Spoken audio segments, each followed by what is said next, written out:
Kothalavadi and love mocktail 3 ಸಿನಿಮಾಗಳ latest updates ಬಗ್ಗೆ ತಿಳ್ಕೊಳ್ಳೋಣವಾ? Updates ಬಗ್ಗೆ ತಿಳಿಸ್ಕೊಡ್ತೀನಿ. ಅದಕ್ಕಿಂತ ಮುಂಚೆ ಫಾಲೋ ಹೊಡಿ ಗುರು. ಯಾಕೆ ಗುರು? ನಾವು coming to the Kothalavadi. Rakesh ಅರಶ್ ಅವರ ತಂದೆ ತಾಯಿಯಾಗಿರುವಂತಹ ಪುಷ್ಪ ಅಂಡ್ ಅರುಣ್ ಕುಮಾರ್ ಸರ್ ಅವರ PA ಪ್ರೊಡಕ್ಷನ್ ಹೌಸ್ ಕಡೆಯಿಂದ ನಿರ್ಮಾಣ ಆಗ್ತಿರುವ ಸಿನಿಮಾನೇ ಕೊತ್ತಲವಾಡಿ. ನಮ್ಮ ಪೃಥ್ವಿ ಅಂಬಾರ್ ಅವರು ಈ ಸಿನಿಮಾದಲ್ಲಿ ನಾಯಕ ನಟನ ಪಾತ್ರದಲ್ಲಿ ನಟಿಸ್ತಾ ಇದ್ದಾರೆ. ರೀಸೆಂಟ್ಲಿ ಬಿಟ್ಟಿರುವಂತಹ ಟೀಸರ್ ಸೋಷಿಯಲ್ ಮೀಡಿಯಾದಲ್ಲಿ ತುಂಬಾನೇ ಸದ್ದು ಮಾಡಿತ್ತು. ಪ್ರತಿಯೊಬ್ಬರು ಸಹ ಟೀಸರ್ ನ ನೋಡಿ ಇಷ್ಟಪಟ್ಟಿದ್ದಾರೆ. ಅಂಡ್ ಇದನ್ನ ಇನ್ನಷ್ಟು ಸ್ವಲ್ಪ ಹಿಟ್ ಜಾಸ್ತಿ ಮಾಡೋಕೆ ಜುಲೈ 2ನೇ ತಾರೀಕು ಮುಂಗಾರು ಮಳೆ ಎಂಬ ಒಂದು ಸಾಂಗ್ ನ ರಿಲೀಸ್ ಮಾಡ್ತಿದ್ದಾರೆ. This is Kothalavadi latest updates. And ಇನ್ನು coming to the Love mocktail 3, Love Mocktail and Love Mocktail 2 ಎರಡು ಸಿನಿಮಾಗಳು ಡಾರ್ಲಿಂಗ್ ಕೃಷ್ಣ ಅವರ ಕೆರಿಯರ್ ಅಲ್ಲಿ ಒನ್ ಆಫ್ ದ ಬೆಸ್ಟ್ ಸಿನಿಮಾಗಳು. ಅಟ್ ದ ಸೇಮ್ ಟೈಮ್ ಆ ಎರಡು ಸಿನಿಮಾಗಳಿಂದ ಡಾರ್ಲಿಂಗ್ ಕೃಷ್ಣ ಅವರಿಗೆ ತುಂಬಾನೇ ಹೆಸರು ಸಹ ತಂದು ಕೊಟ್ಟಂತ ಸಿನಿಮಾಗಳು.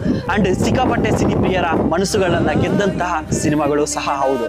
ಸೊ ಈಗ ಲೇಟೆಸ್ಟ್ ಆಗಿ ಒಂದು 1 ವೀಕ್ ಬ್ಯಾಕ್ ಬಂದ್ಬಿಟ್ಟು ಲವ್ ಮಾಕ್ಟೈಲ್ 3 ಸಿನಿಮಾನ ಅನೌನ್ಸ್ಮೆಂಟ್ ಮಾಡಿದ್ದಾರೆ with a casting call poster ಅಲ್ಲಿ 5 ರಿಂದ 8 ವರ್ಷಗಳ ಒಂದು ಹೆಣ್ಣು ಮಗುನ ಕಾಸ್ಟ್ ಮಾಡಕ್ಕೆ ಹುಡುಕ್ತಾ ಇದೀವಿ ಅನ್ನುವ ಒಂದು ಪೋಸ್ಟರ್. ಅದು ಲವ್ ಮಾಕ್ಟೈಲ್ 2 ಸಿನಿಮಾದ ಸ್ಟೋರಿ ಎಲ್ಲಿ ಎಂಡ್ ಆಗಿತ್ತೋ ಅಲ್ಲಿಂದಾನೆ ಮತ್ತೆ ಲವ್ ಮಾಕ್ಟೈಲ್ 3 ಫ್ರಾಂಚೈಸಿ ಅನ್ನೋದು ಶುರು ಆಗ್ತಾ ಇದೆ ಅಂತ ಮಾಹಿತಿಗಳು ಬರ್ತಾ ಇದೆ. ಸೊ ತುಂಬಾನೇ ಖುಷಿ ಪಟ್ಟಿದ್ದೀನಿ ನಾನಂತೂ. ಸೊ ಮಾತಾಡಿದ್ ಸಾಕು, ಇಲ್ಲಿ ತನಕ ಬಂದಿದ್ದೀರಾ ಅಂದ್ರೆ ಜಸ್ಟ್ ಫಾಲೋ ಹೊಡೀರಿ. ಲವ್ ಯಾಲ್ ನೆಕ್ಸ್ಟ್ ವಿಡಿಯೋದಲ್ಲಿ ಸಿಗ್ತೀನಿ. ಅಪ್ಪ ಅಮ್ಮನ ಚೆನ್ನಾಗಿ ನೋಡ್ಕೊಳ್ಳಿ.